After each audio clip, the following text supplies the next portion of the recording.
the gaze that sets you free.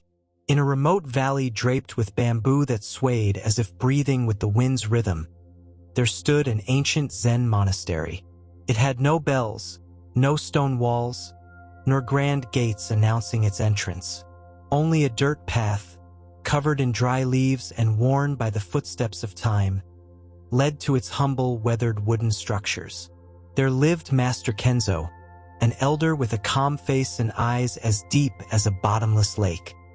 His presence alone was enough to quiet the mind of anyone who met his gaze.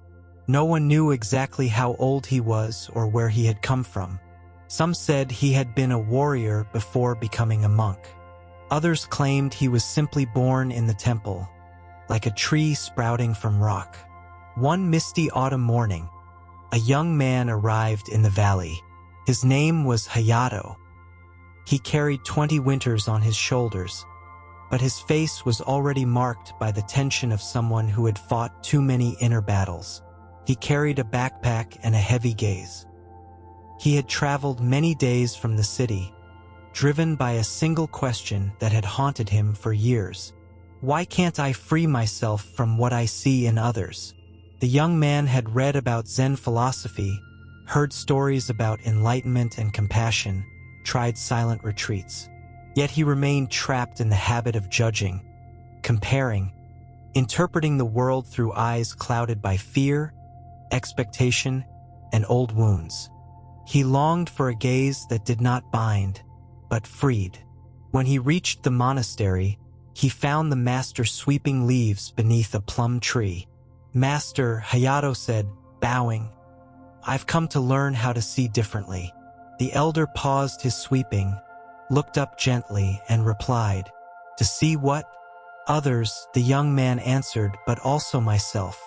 My eyes have become a constant judge. I see faults where there is humanity, mistakes where there is simplicity. I see fear and call it weakness. I see success and feel small. I don't want to live like this anymore. I want to learn a gaze that sets free." Kenzō resumed sweeping. The only reply was the sound of the broom brushing dry leaves for several minutes. "Then stay," he said finally. "Here we don't teach you how to look. We teach you how to stop imposing what you think you see. It's a long path. Opening your eyes is not enough. You must untie the knot behind them." Hayato was puzzled. The master didn't invite him inside or offer tea or shelter. He just kept sweeping, as if nothing important had been said. But the young man didn't leave. There was something in that scene already beginning to dissolve his judgments. The effortless peace of the master, his presence without need to prove anything, the way dust danced in the air as if even dirt was allowed to exist. Thus began his stay at the temple. The following days were quiet. He was assigned a corner to sleep in and simple tasks: chopping wood, carrying water, cleaning the courtyard tiles. No one explained anything. No one asked questions.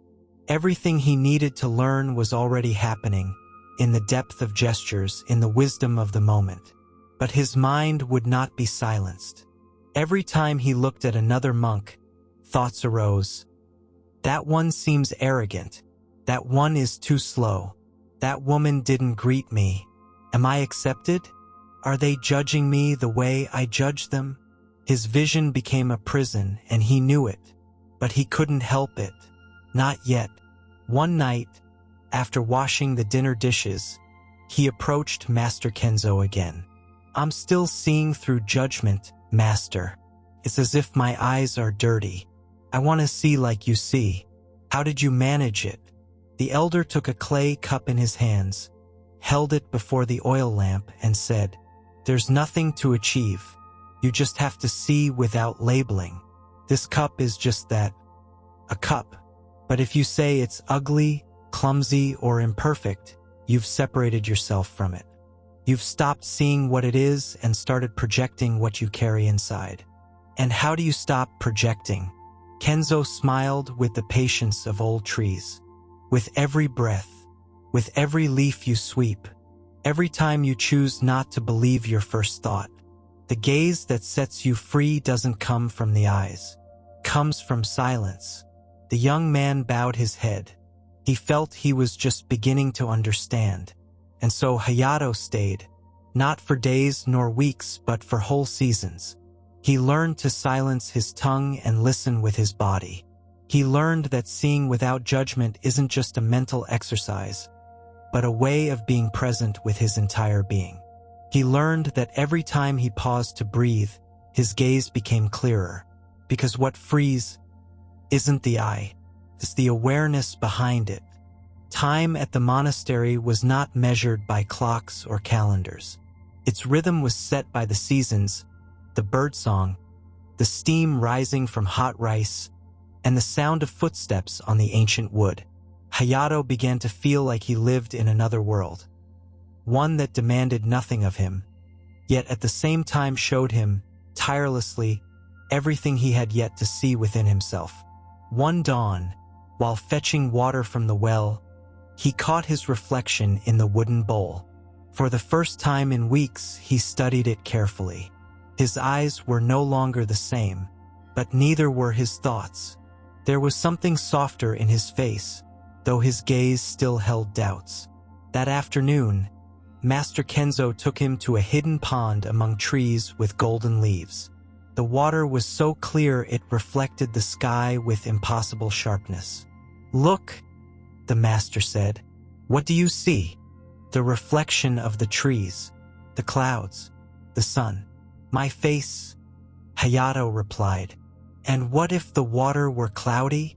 I wouldn't see anything clearly." "That's how your mind is when it's full of judgment," Kenzō said without changing his tone. "Every time you think, this is good or this is bad, you stir the water. The image becomes distorted. You're not seeing the world. You're seeing the waves you create." Hayato fell silent. The metaphor hit him gently in the chest. "And how does the water calm, Master?" Kenzō smiled. "By not putting your hand in it, by leaving it alone." That phrase echoed deeply within him. It wasn't about doing more, controlling, or forcing himself to be better. It was about stopping interference, letting life reveal itself as it is, like the sky reflected in the water. That night, Hayato meditated by the pond for a long while. He wasn't seeking answers. He simply observed the rise and fall of his thoughts. He noticed how many times, within a single minute, the voice of judgment arose. "I shouldn't be thinking this. This silence is uncomfortable. I'm wasting time. I should be more enlightened." But for the first time, he didn't fight those voices. He just watched them, like watching a cloud drift across the sky, and something inside him began to dissolve. In the days that followed, he started noticing things he'd ignored before. How an elder monk moved his hands gently while preparing tea. How the dry bamboo leaves seemed to clap with each gust of wind. How even the pain in his knees during meditation had a unique texture. A hidden message he could only hear if he didn't reject it. Judgment, he realized, is a way to close the door. But the gaze that frees opens all the windows. Not to change the other, nor to approve or reject, but simply to allow existence. One morning, while sweeping leaves by the temple entrance, a novice monk stumbled and spilled a bucket of water. Hayato felt an old voice rise inside him automatically. "How clumsy!" But before that phrase could reach his lips or even fully form in his mind, he breathed. And then, with a gentle smile, he helped the young monk pick up the bucket. "Thank you," the novice said, embarrassed. "We all stumble," Hayato replied. Master Kenzō, watching from afar, nodded silently. He said nothing. It wasn't necessary. The deepest transformation needs no words. It is seen in small gestures, in invisible decisions born from the heart. That night, the sky was clear of clouds. The pond reflected the stars as if they were part of it. Hayato sat by the water and, for the first time, didn't want to understand anything. He simply wished to be present. And that presence, soft as a breath, was a door. As the seasons passed, Hayato noticed something invisible within him beginning to break, or perhaps dissolve. It wasn't a loss, but a form of liberation.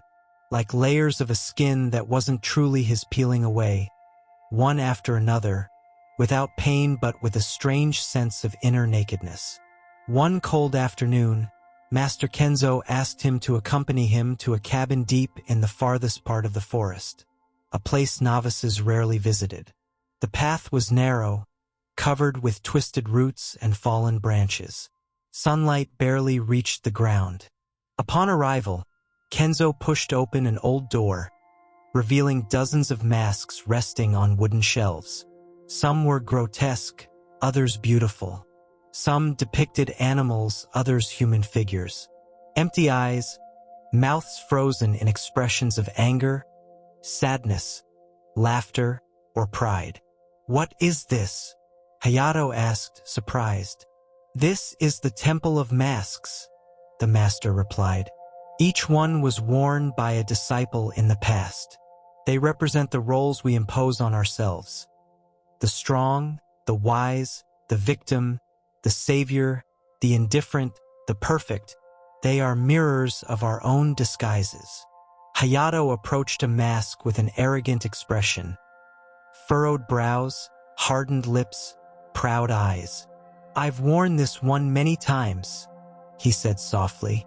"We all have," Kenzō answered. "Judgment is born from fear, and fear from not knowing who we truly are. So we put on masks, then judge those who don't wear ours."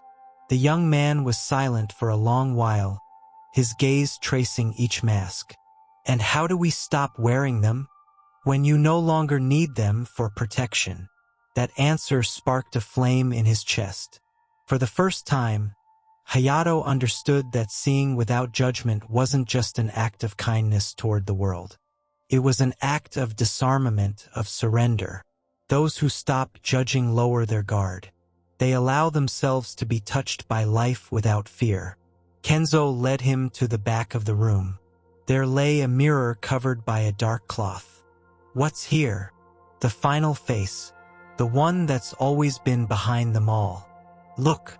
Hayato lifted the cloth and saw his reflection. The image wasn't different from what he knew, yet it wasn't the same either. Because for the first time he saw himself without comment, without description, without any added story. He simply saw a clear gaze, free of burden, and then something inside him cracked. He felt he had spent his life trying to see himself through the eyes of others, or through the eyes of judgment. That's why he always felt incomplete. But in that reflection, in that thoughtless moment, for a brief instant, he saw himself as water is seen, shapeless yet fully present. They left the cabin without another word. Kenzō never spoke of the masks again. It wasn't necessary. From then on, Hayato began to see with a different openness. When someone at the temple spoke too much, he no longer thought, "They want attention," but heard the fear behind the words. When a monk avoided eye contact, he no longer judged him as distant, but recognized in him the shyness he himself had felt. And when someone looked at him suspiciously, he no longer took offense. He simply remembered, "That was my mask, too." Seeing without judgment was not easy. It was a constant practice. But it was also a door that opened again and again to something greater than himself. A compassion that needed no name. A freedom that didn't depend on changing anything. And each time he returned to the pond, he no longer sought his reflection. He sought the space. The silent space where everything could be as it was. Where the soul didn't have to wear a disguise to exist. Where the gaze became home. The days grew longer with the arrival of spring. The wind carried the scent of blooming camellias, and the temple roofs began to fill with petals falling like silent blessings from the sky. Everything felt lighter, more radiant. Yet within Hayato, a new restlessness arose. One evening, while gathering dry branches near the forest, he noticed a small wildflower growing among the stones. It stood alone, apart from the others. It wasn't very colorful or perfect. Its petals were wrinkled, and its stem seemed to lean shyly. Hayato paused, looked at it, and thought, "It's not a beautiful flower." But right after that thought, he remembered the master's words, "Every judgment is a veil over the eyes." He knelt beside the flower and looked again, this time not from expectation, but from presence. And something happened. In the silence, he saw its delicacy, the way it resisted between the stones, the humility with which it bloomed without asking for attention. It wasn't perfect by his standards, but it was deeply real. That night, he shared what he had experienced with Kenzō. "I saw the flower, and at first, I thought it wasn't beautiful. But then, I felt it didn't need to be. It was simply being. And that was enough." The master nodded, sipping his tea. "The mind judges because it fears not understanding. It sees something unknown and traps it in a word. Ugly, pretty, good, bad. That's how it creates safety. But that safety is a prison. The unknown is a door. A door to what? To see the world as if for the first time." Hayato pondered deeply that night. He realized he had never seen anything without comparing it to something else. He always labeled, "I like this more than that. This reminds me of that. This is better or worse than what I know." He never simply saw. He always interpreted. In the days that followed, he practiced a different way of walking around the temple, seeing without naming what he saw, just looking. No adjectives, no associations, no judgment. First, it was difficult. The mind, like an untiring narrator, kept offering opinions. But little by little, with patience, the noise began to fade.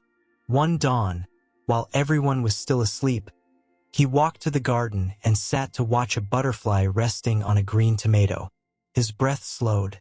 He thought of nothing. He just looked. And in that moment, for a brief instant, there was no I looking and something being looked at. There was only presence. The butterfly, the silence, the cool air, all part of the same whole. When he returned to the temple, Kenzō awaited him under a cherry tree. "What did you see today?" the master asked. Hayato smiled. "Nothing and everything." The master closed his eyes briefly. "Then your gaze has begun to set you free." That afternoon, Kenzō spoke to all the gathered disciples. "We have not come to this place to seek enlightenment. We have come to remember how to see without the wounds of the past. He who sees with judgment sees through the eyes of his scars. But he who sees with an empty heart sees the world as it is. And the world, when truly seen, does not need to change. It only needs to be loved for its truth." That day, Hayato understood something he would never forget. Seeing is an act of love, and love does not judge. It only embraces. Spring rains began to soak the valley paths. For several days, the sound of water falling on the temple roofs was the only melody accompanying monastic life. Tasks slowed, and the monks spent more time indoors, meditating, cleaning, and in silence. Hayato spent those days observing how his mind kept generating thoughts without his invitation. It was like a fountain that couldn't be shut off, but no longer swept him away as before. He was learning to let each thought arise and dissolve, like a drop falling into a quiet pond. One morning, Kenzō found him sitting by the wooden porch, watching the rain. "What are you doing sitting so still?" the master asked. "Watching how the world goes on without me," Hayato replied. Kenzō laughed softly. "That's the beginning of a great truth. When you disappear, everything begins to reveal itself." He sat beside him. Together they watched for a long while as raindrops traced the trunk of an old tree. They said nothing, There was no need. The moment was complete. Do you know the greatest obstacle to a gaze that sets you free? Kenzō finally said. Hayato shook his head. The desire to find something. But aren't we here precisely to seek a new way of seeing? Seeking isn't the problem, the master clarified. The problem is seeking with expectations. Whoever seeks from desire, from ego, from judgment, does not see what is, but what they want to see, and then projects their shadow onto the world. Hayato reflected silently. He remembered how many times he had hoped to find answers, peace, enlightenment, and in that expectation, he had missed the beauty that was already there, silently offering itself to his soul. So, what should I do, Master? Kenzō picked up a leaf that had fallen from the roof and held it in the air. Be like this leaf. Let yourself fall. Stop holding on to your ideas about how life should be, how others should be, how you should be. And then, maybe, the gaze that sets you free won't be yours. It will be life itself seeing through you. Hayato closed his eyes. He felt that this teaching did not need to be understood by the mind. It only needed to sink like a seed inside him. That afternoon, while cleaning the shelves in the meditation hall, he found a rolled and forgotten scroll tucked in a corner. He carefully unrolled it and read a haiku written in faded ink. Seek nothing more. When eyes grow silent, the soul awakens. He rolled it up gently and placed it back where it had been. That night, lying on his humble futon, he didn't think about his progress, or his advancement, or whether he was closer to seeing without judgment. For the first time, he simply allowed himself not to know, not to define, not to measure, and that small, deep inner gesture became an invisible door opening. He dreamed he walked through a nameless forest. The trees were not trees, nor the sky. Everything was a shared breath, a clear gaze that did not separate. Upon waking, he understood. It is not you who sees. It is silence that watches. The days grew lighter, not because of the weather, but because of something inside Hayato. Something had loosened within him without him being able to pinpoint the exact moment. He no longer struggled to understand everything. He no longer needed to name what he felt. Each day was like an empty bowl, filling with whatever the wind brought. The caw of a crow, the brush of a branch, the creak of old wood beneath his bare feet. One morning, while serving rice to the other monks, one of them, Arin, a new disciple, impatient and somewhat brusque, snorted upon seeing the bowl wasn't filled to the brim. "That's it," he said with irritation. At another time, Hayato would have reacted with annoyance, judgment, or a forced smile to mask his discomfort. But that day he simply looked at him. Not the complaint, not the attitude, but the human being beneath it. And in that moment he saw fear. A hunger not just for rice, but for affection, acceptance, calm. He saw an unresolved inner child. He saw himself years ago. He served a little more, without words or drama. And that simple act, free of judgment, changed something in Arin. The young man lowered his head and murmured a sincere thank you. The gaze that frees does not seek to correct or convince, simply sees. And in that seeing, the other sees themselves too, and softens. That same afternoon, Hayato returned to the forest. Not by instruction, not out of nostalgia, but because his heart called him. He walked to the old pond where he had seen his reflection months before. This time, he didn't want to see himself.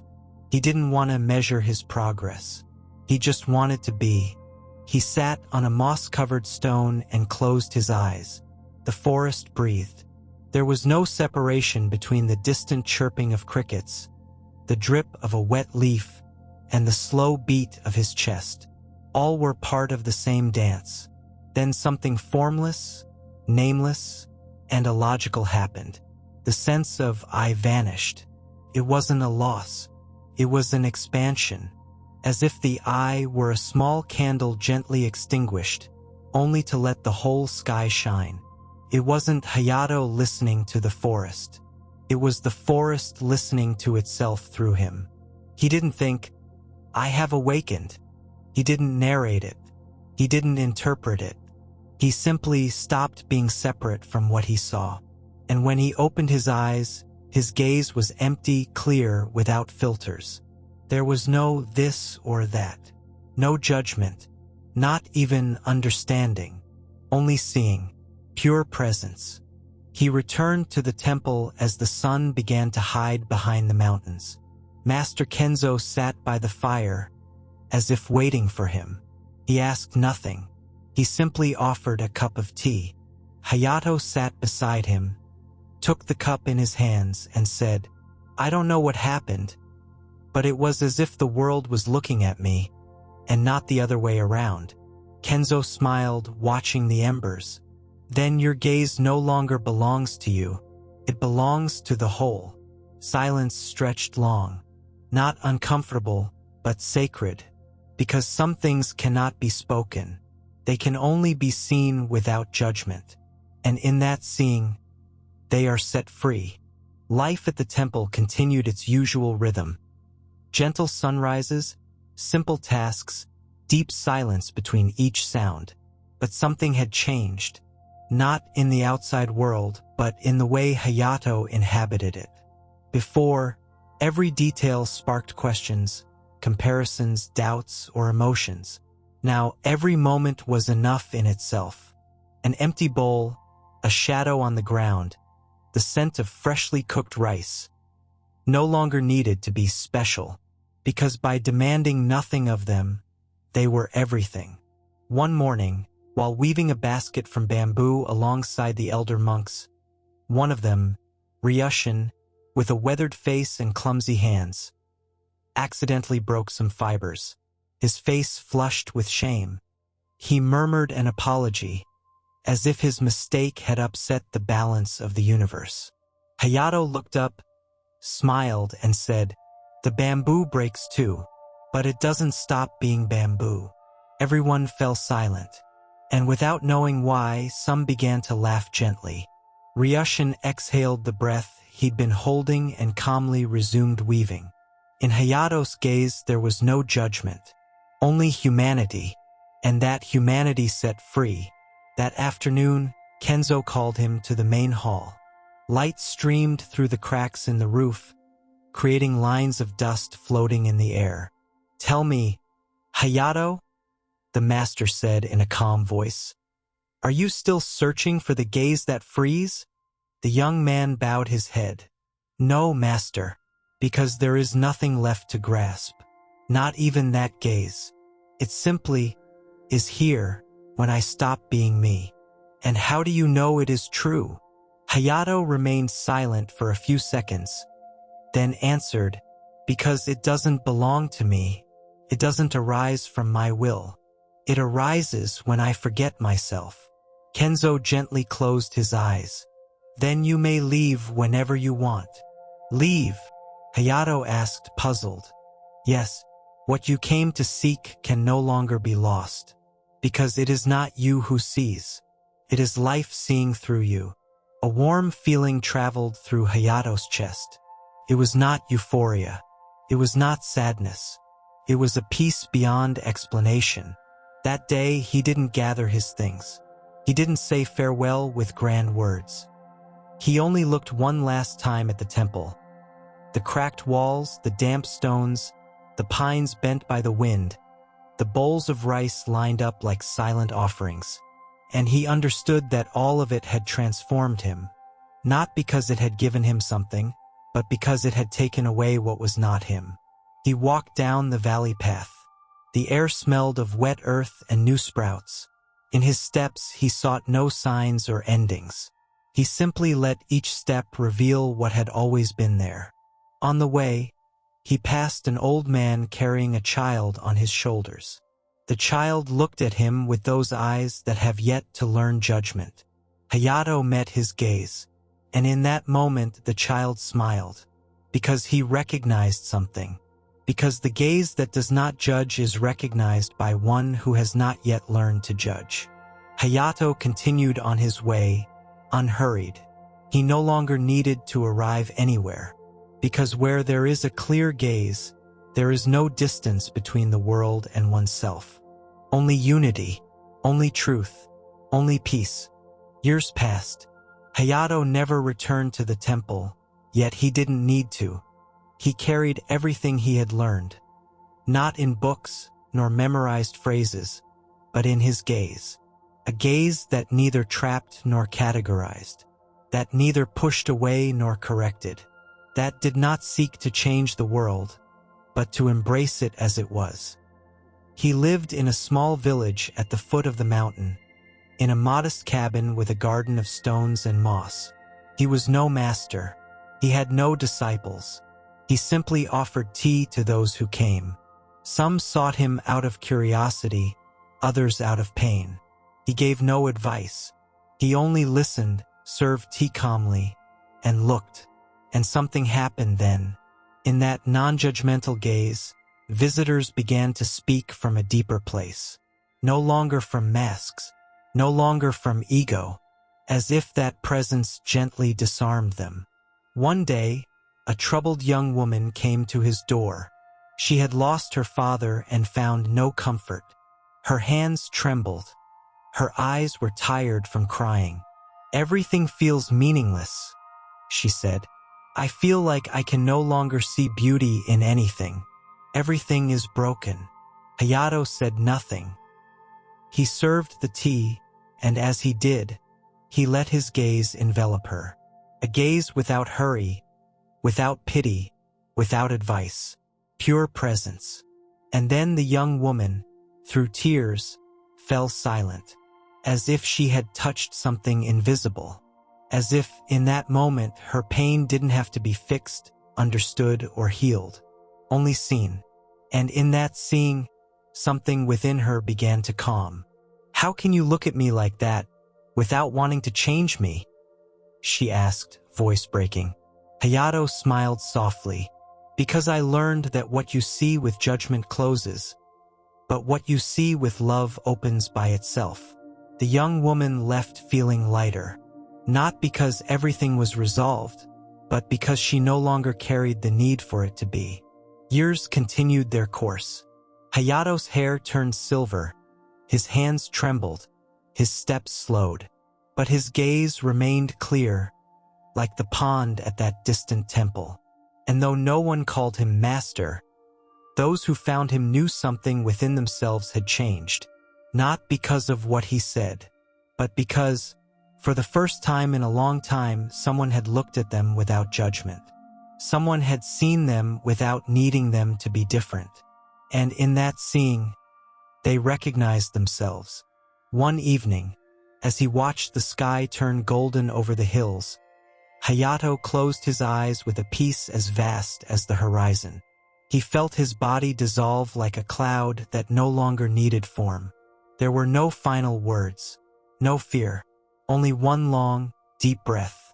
And in the last beat of his heart, the world looked at itself through him once more, and loved itself without conditions. Because the gaze that frees does not die. It only changes eyes.